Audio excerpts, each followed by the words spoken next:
Perseus stood on the jagged cliffs of the westernmost ocean, the wind howling through his bronze armor. His fingers tightened around the hilt of the curved adamantine sword, a sharp gift from Hermes. In his other hand, he held the polished bronze shield, reflecting the gray, ominous sky like a mirror.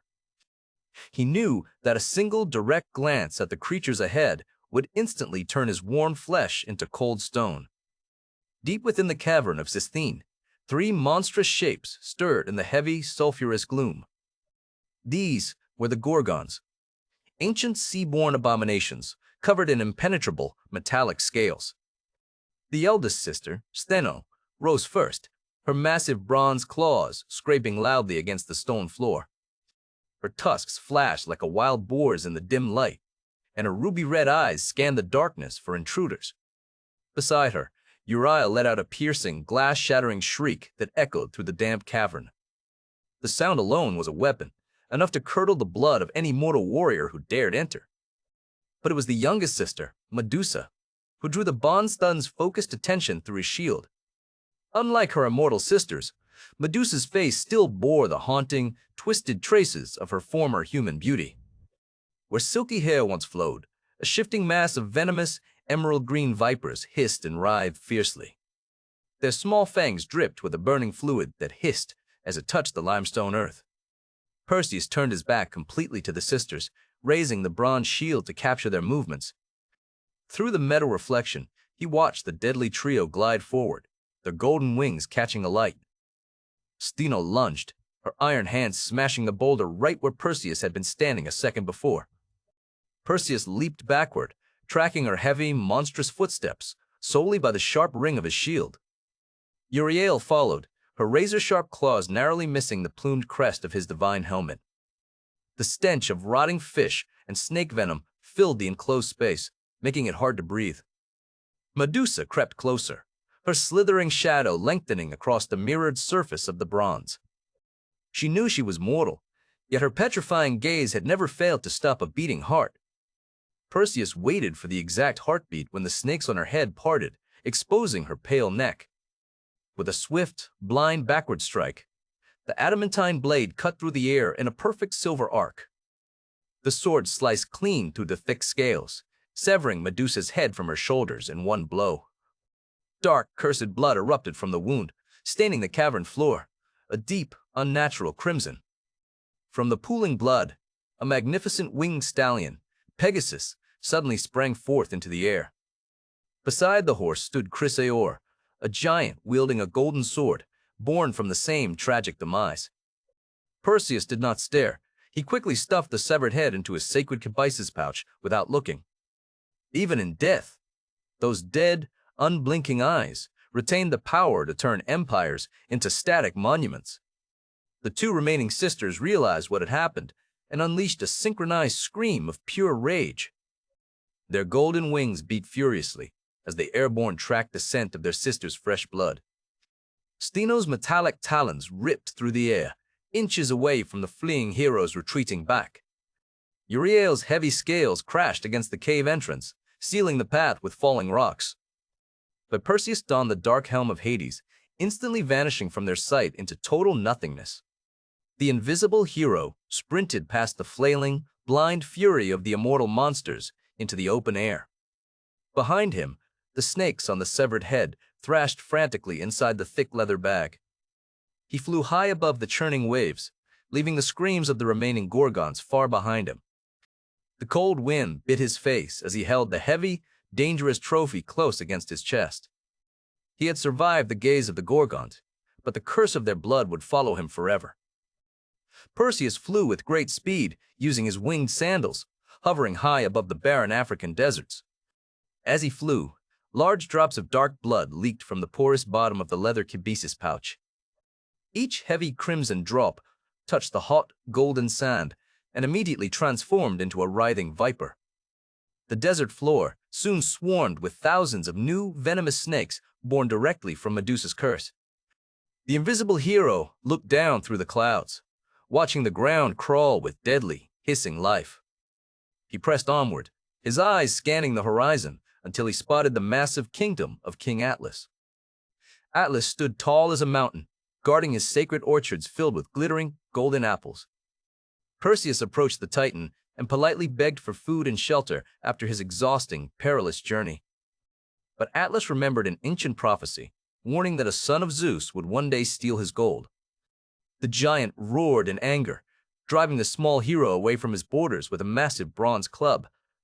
Perseus, tired and insulted, reached into his bag and pulled out the frozen head of Medusa by its hair. He forced Atlas to look directly into the wide, dead eyes that still burned with an unnatural light. The giant's skin turned to rough stone, his muscles hardened into granite, and his beard became dense forest. Within seconds, the massive Titan grew into the towering Atlas Mountains, holding up the heavy vault of heaven. Perseus put the head back into the bag and flew over the vast white foam of the Ethiopian Sea. Below him, he noticed a striking, tragic sight near the sharp black reefs close to the rocky shore. A beautiful young woman was bound in heavy iron chains to a large, wave-beaten stone structure. This was Andromeda, a princess sacrificed to appease the fierce anger of the powerful sea god Poseidon. Her mother had foolishly bragged that Andromeda was far more beautiful than all the lovely sea nymphs. To punish this pride, Poseidon unleashed Cetus, a colossal sea monster that destroyed the coastal towns. Perseus hovered silently in the air, mesmerized by the tearful, pale face of the chained princess. Suddenly, the ocean split open with a thunderous roar, revealing a massive creature covered in slime. Cetus rose from the deep, its gaping jaws lined with rows of razor-sharp teeth dripping with green ocean water.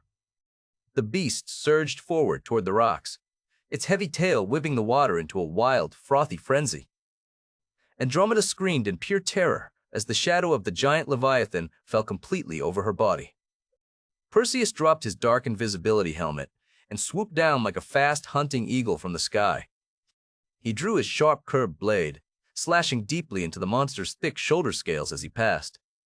Cetus roared in pain, turning its massive head away from the princess to snap at the flying warrior.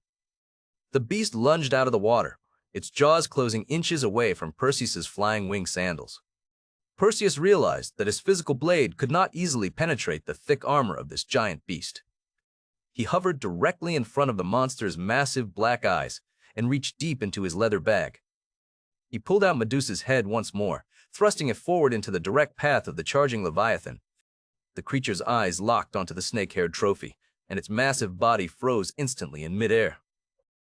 The green slime turned to gray frost, the soft flesh hardened, and the scales became solid limestone.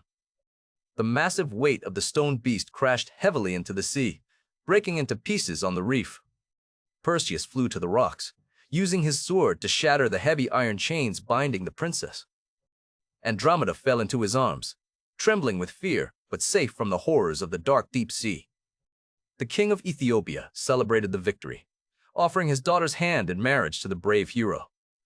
But a great conflict arose during the grand wedding feast held inside the royal golden palace. Phineus, an old suitor who had abandoned Andromeda to the monster, arrived with a large, armed army.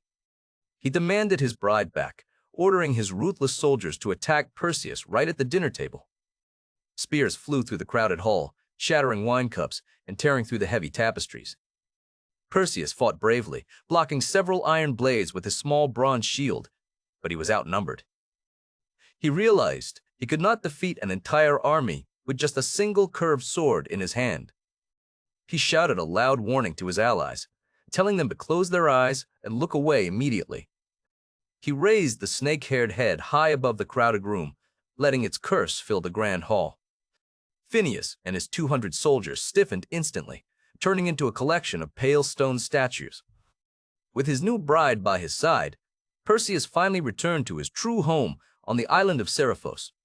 He found his mother, Danae, hiding in a sacred temple to escape the cruel king Polydectes. The wicked king had sent Perseus on the deadly quest, hoping the young boy would die in battle. Polydectes sat on his high throne, laughing with his lords because he believed Perseus had failed. Perseus walked boldly into the royal hall, demanding an audience with the arrogant, cruel ruler. The king mocked him openly, asking if the boy had brought a simple toy instead of a quivita head.